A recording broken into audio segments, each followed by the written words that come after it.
Over 20 species now are near collapse. The halibut, the herring, the salmon.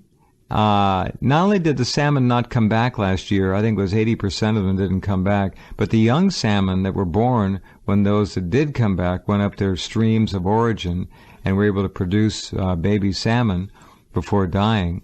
The baby salmon, when they go out to sea, are dying en masse. And these imbecile, no, they're not imbeciles, they're cowards. These cowardly marine biologists will not say the R word. They say, well, something's causing acidification. There's a virus. They're lying. They're not telling the truth. No one will say it could be related to the radiation that's being dumped into the ocean around the clock for over 3.5 years now. They won't say that. I salute some of you folks in Alaska who are involved in the fishing industry. It took the fishermen up there to demand that the fish be tested for radioactivity. Not all the captains, just a few, but some did. And they found out what they suspected was there.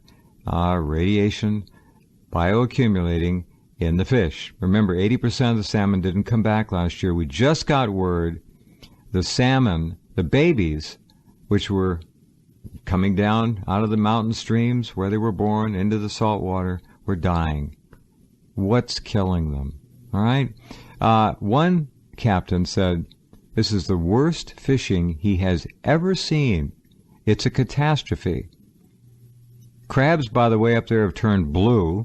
The herring, the cod, halibut, pollock. He said that the catches are literally dropping off a cliff. There aren't any. They're gone. They're dead. Prove me wrong. They're dead. They didn't migrate down to Chile. They're not hanging out down there, having a good time. They're dead. This is the death of the biggest ocean on the planet, the greatest catastrophe. Japan should be held fully accountable. So should General Electric. So should Toshiba or anyone else involved with this nightmare. All of them. Subcontractors too that service. TEPCO's just an umbrella company. Of course. All of the companies that actually provided all of the technical and other support were all American companies, basically. Yeah, a lot of the crabs being caught in Alaska, they're all dead. They bring them up and they're dead. So I mean, this is not a joke. This situation in Alaska, which was the breadbasket for fish and seafood, you're looking at right now, ladies and gentlemen, the death of seafood. In fact, it's dead. Look at I'm sorry to say this. Look, I don't eat meat. I don't believe in it. I don't touch it. Well, what's the name of the chain? Red Lobster? They're toast. They're going to have to start advertising that their fish comes from the Atlantic or they're going to be out of business. It's just going to happen. Or the deep South Pacific if they're coming from Argentina. What happens is all these oceans are connected. Now, what people should understand is what happens if you let this continue to spin out over, say, the next 5, 10, 20 years. Even if nothing else happens, no war starts, no economic collapse, no thinning of the ozone layer that kills the crops and starts forest fires and destroys the oceans. So we're not even going to add other factors. What the first thing that happens is weakening of what we call herd immunity. And it also increases the rate of mutation. So if you have someone in Japan or that's exposed and carries, say, a version of, say, the H5N1 or H1N1 or H7N9, the new Chinese or Asian superflu, that virus is going to be, because the host is under stress and has a free radical load, is going to mutate at an exponentially faster rate. Right. So we don't even need a bioweapon lab. The bioweapon lab are literally the carriers, the people and the animals now exposed to these things. So you could have viruses emerge from the ocean. You could have viruses emerge that have the human receptor binding domain that are in people, populations that are now exposed to the radiation. Radiation levels at one of Fukushima's nuclear power stations is at its highest level since the tsunami-triggered meltdown nearly 6 years ago. Tokyo Electric Power, or TEPCO, is reporting that atmospheric readings inside Daiichi's reactor number 2 are as high as 530 sieverts an hour. To put that in perspective for you, a human that is exposed to a single dose of 10 sieverts would die in a couple of weeks. The levels being recorded here are 53 times that. TEPCO says it's possible melted fuel has leaked through the pressure vessel. The discovery is going to seriously challenge the efforts to safely dismantle this plant. Let's bring in Kevin Camps, radioactive waste watchdog from Beyond Nuclear. Kevin, 530 sieverts, it seems unfathomable. Can you explain what's likely going on here? Well, you know, this catastrophe that's ongoing is nearly 6 years old at this point, and the fuel, the melted cores, have been missing in action. Tokyo Electric doesn't know where they are. The Japanese government doesn't know where they are. Nobody knows where they are. So what could have happened is these probes, these cameras, these robots, these radiation monitors that are being sent in by Tokyo Electric to try to figure out what's going on may have encountered the closest they've come yet to these melted cores. Mm-hmm. They may even have come upon melted fuel that's not underwater, and water serves as a radiation shielding. So if this is an open air area and there's no water, that could explain. But what you've got are melted reactor cores. And of course, human beings can't be in operating atomic reactors. They also can't be in this area where there's a meltdown. Mm-hmm. And there's also imagery. It looks like a melt through of a metal grate. And so it all stands to reason that the cores melted through the reactor pressure vessels and down into the containment structures, right through that metal grating.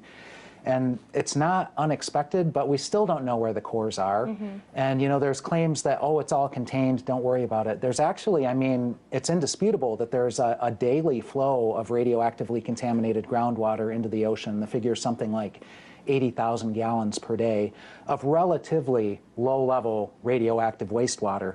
And then you've got those storage tanks. We're talking 800,000 tons of highly radioactive water being stored in tanks, because every day they pour 100 tons of water on each of these 3 melted down cores. Mm-hmm.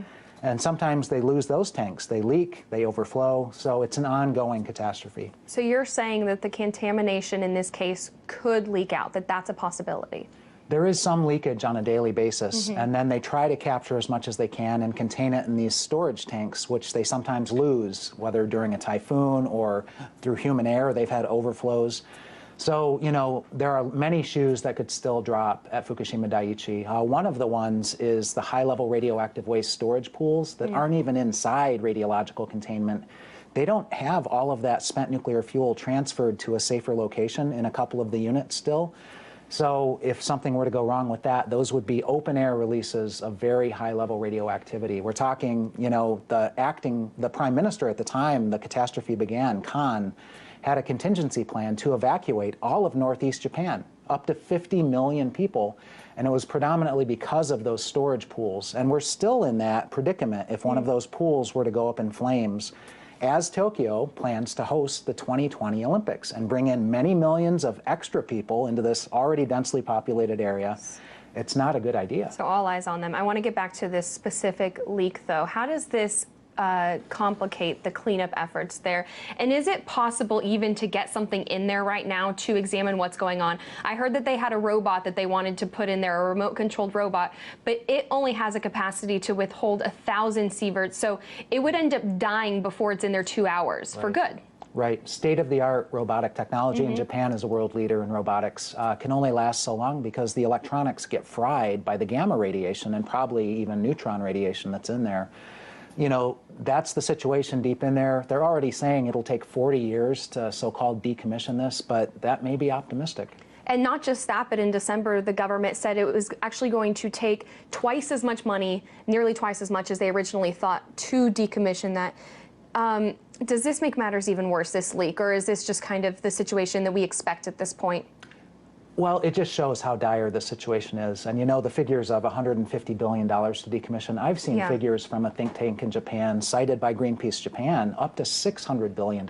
If you do full cost accounting, where is this high-level radioactive waste going to go? It's going to need a deep geologic repository. You have to build that and operate it. That costs $100 billion or more. So when you do full cost accounting, this catastrophe could cost hundreds of billions of dollars to recover from. We're just in the beginning. And not to mention, I mean, if they're talking 40 years, that's a long time to try to figure it out. But leakage happening, possible contamination in our oceans, things that we all need to be paying attention to. It's an unprecedented catastrophe for the world's oceans. And almost 6 years later, we're still dealing with serious effects of that. Kevin Camps with Beyond Nuclear, thank you so much. Thanks for having me. Okay, welcome back. Hour number 2. More fun news. I hope you do keep an eye on that top center column at Rents for the latest news on Fukushima. There's a lot coming out, but it's really of no consequence. I try to pull the stories that really do matter to us, and they're indicators of what TEPCO is and is not doing. And TEPCO is not doing a lot more than it is doing. So we just found out today they dumped 700 million becquerels of tritium into the Pacific. No one was told about that, of course. More insects in Japan are showing up with obvious mutations from being exposed to radioactivity, whether they're eating other insects or eating leaves or greenery, and becoming genetically mutated that way when they breed and produce offspring. We don't know. Then we had the very interesting story about the toxic water in Toledo, Ohio from Lake Erie. Yoichi Shimatsu nailed that, and I think he's got it without question, that the Enrico Fermi nuclear plant is leaking into the lake to the extent that it made the water warmer, and the algae bloom was sufficient to cause a toxicity in the water. Why do I say that? Because the northern part of the lake is at record cold or nearly record cold for this time of the year. So there's no reason that water should be warm unless something is warming it up.